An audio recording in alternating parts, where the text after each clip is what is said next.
ایک آیت کے بارے میں آپ سے پوچھنا تھا کہ اس سے آپ استدلال کیا کرتے ہیں اور اس سے مراد کیا ہوتا ہے؟ تو سورۃ القلم کی آیت ہے یوم یکشف عن ساق ویدعون الی السجود فلا یستطیعون، ہوں کہ جب پنڈلی سے کپڑا ہٹایا جائے گا تو کفار سجدہ کرنے لگیں گے لیکن وہ نہیں کر سکیں گے۔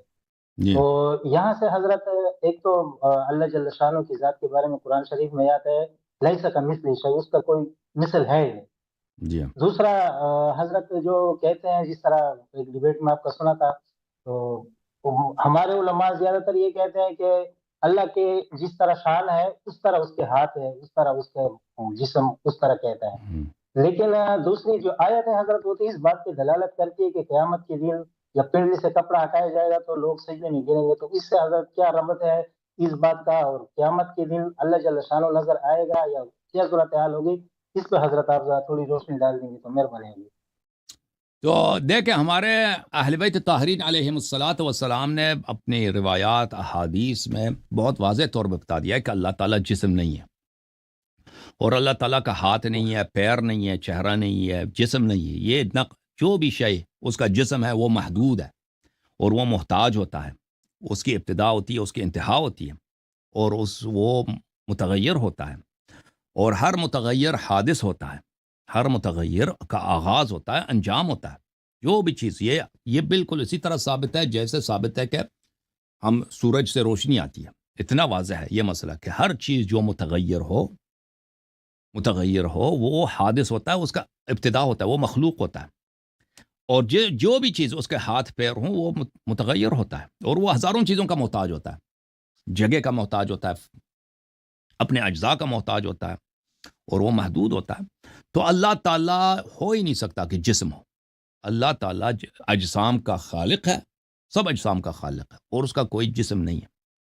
تو لہٰذا اللہ تعالیٰ کا جسم نہیں ہو سکتا، ٹھیک ہے نا۔ یوم یکشف عن ساق، اہل بیت طاہرین علیہم الصلاۃ والسلام نے فرمایا کہ اس سے مراد ہے شدت امر، شدت ہے، روز قیامت میں شدت ہے۔ شدت کی وجہ سے، وہ خوف کی وجہ سے اس کو کہا، جیسے ہم کہتے ہیں نا آستین چڑھاتے ہیں، بھائی ہم نے آستین چڑھا دیا۔ اب آستین چڑھا دیا یعنی میں نے یہ لازمی نہیں ہے کہ میں آستین چڑھا دوں۔ امریکہ نے جنگ کے لیے اپنی آستین چڑھا دی، یا اسرائیل نے حملے کے لیے آستین چڑھا دیا، یا ایران نے اس حملے کے لیے آستین چڑھا دی۔ آستین چڑھانا یہ اصطلاح ہوتا ہے، اس کا مطلب یہ نہیں واقعا اس نے آستین اوپر کر لیا، ہاں محاورہ ہے۔ تو اس نے یعنی تیاری کر لیا، اہتمام کر لیا۔ یکشف عن ساقن کا مطلب یہ نہیں ہے۔ اچھا، ابن عباس سے بھی یہ مروی ہے کہ اس نے، ابن عباس بھی کہتے تھے کہ اس کا کیا ہے، اس کا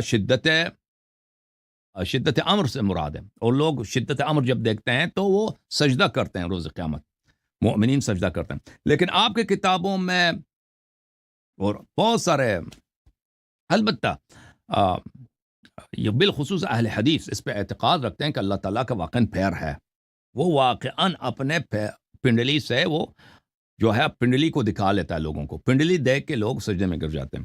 تو آپ کے احادیث اس طرح ہیں، روایات اس طرح ہیں، اور لیکن ہمارے احادیث اور روایات اس طرح نہیں ہیں، ٹھیک ہے نا۔ اگر آپ چاہیں تو میں احادیث روایات دکھا دیتا ہوں، اس میں کچھ ٹائم لگے گا، نہیں چاہتے تو اتنا ہی پر ہم اکتفا کرتے ہیں۔ نہیں، بس حضرت میں نے اتنا ہی معلوم کرنا تھا کہ اہل بیت اطہار علیہ السلام اجمعین کے ہاں ٹھیک ہے، سعید صاحب آ گئے ہیں، صحیح سے۔ دیکھیں یہ کتاب ہے کہ میں اہل بیت علیہ السلام کی کچھ احادیث آپ کو دکھا دیتا ہوں۔ یہ کتاب توحید ہے، شیخنا صدوق رحمۃ اللہ علیہ کی، شاب دار المعرفہ، باب تفسیر قوله تعالی یوم یکشف عن ساق ویدعون الی السجود۔ ملاحظہ کریں کہ میں مثلا یہ جو حدیث ہے، ان ابی عبداللہ علیہ السلام، امام جعفر صادق علیہ السلام سے میں نے پوچھا اس آیت کے متعلق، یوم یکشف عن ساق، کہ پنڈلی دکھایا جائے گا۔ تو امام جعفر صادق علیہ السلام نے ان کا جو دھوتی تھا، اپنی دھوتی کو انہوں نے اٹھایا اور دوسرے ہاتھ کو سر پہ رکھا ہے، قال سبحان ربی الاعلی، منزہ ہے میرا پاک پروردگار۔ اس طرح اس کا پیر ہو، اس طرح اپنے مثلا جس طرح ہم دھوتی اوپر کرتے ہیں نا، یا شلوار کا جو پیر ہوتا ہے اس کو اوپر کریں تاکہ پنڈلی، اس طرح سبحان اللہ، منزہ ہے، اللہ پاک ہے، اس طرح نہیں ہوتا۔ فرمایا کہ بلی کہ محمد ابن علی حلبی کہتے ہیں میں نے امام جعفر صادق علیہ السلام سے اس آیت کے متعلق جب دریافت کیا تو فرمایا تبارک الجبار، فرمایا اللہ رب العزت بہت ہی عظیم تر ہے اس سے کہ اس کے پیر ہوں. ثم اشار الى ساقه فكشف عنها الازار، اپنے پیر کی طرف اشارہ کیا اور اپنی پنڈلی اپنے دھوتی کو اوپر کیا انہوں نے. قال يدعون الى السجود فلا يستطيعون قال افحم القوم ودخلتهم الهيبه. اللہ تعالیٰ اس طرح نہیں ہے کہ ہماری طرف پنڈلی وہ دکھا دے. روز قیامت لوگوں پر جب اللہ تعالیٰ کی عظمت اور اللہ تعالیٰ کی بادشاہت اور اللہ تعالیٰ کی گرفت اور اللہ تعالیٰ کی عذاب سامنے آ جاتا ہے تو لوگوں پہ ہیبت طاری ہوتا ہے. وشخصت الابصار، اور آنکھیں جو ہیں دیکھنے سے باز رہ جاتی ہیں. وبلغت القلوب الحناجر، دل تڑپتے یہاں تک پہنچ جاتا ہے. انسان کی جان وہاں پہ موت نہیں ہوتا اللہ انسان کی جان نکل جائے وہاں پر. خاشعۃ ابصارهم ترهقهم الذلہ وقد كانوا يدعون الى السجود وهم سالمون. دنیا میں ان کو سجدے کی طرف بلایا جاتا تھا، یہ سجدے نہیں کرتے تھے. ٹھیک ہے نا. تو اہل بیت علیہم الصلوۃ والسلام نے اس کی بڑی سختی سے منع فرمایا. اچھا، یہ تفسیر قمی میں اہل بیت علیہ السلام کی جو تفسیر ہے اس میں یہ ہے. تفسیر قمی میں اس آیہ کے متعلق یہ صفحہ نمبر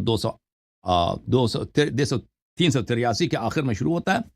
یوم یکشف عن ساق قال یکشف عن الامور التي خفیت وما غصبوا من آل محمد علیہ السلام. یہ بہت ساری مخفی امور قیامت میں ادھر سامنے لائے جاتے ہیں.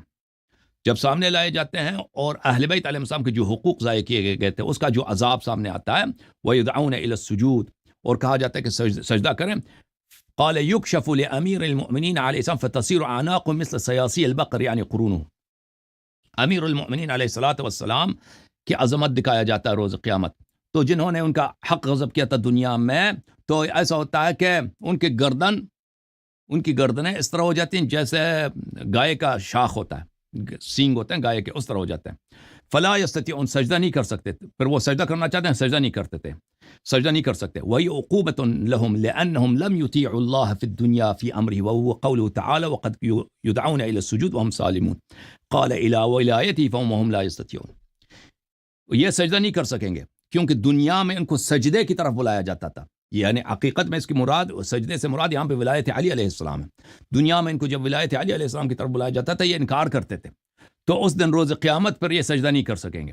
اور یہ بھلی تو دنیا میں کر سکتے تھے، انہوں نے نہیں کیا تو قیامت کے دن نہیں کر سکیں. ٹھیک ہے نا. اس کے بہت سارے روایات ہمارے پاس کہ اس سے مراد پیر نہیں ہے.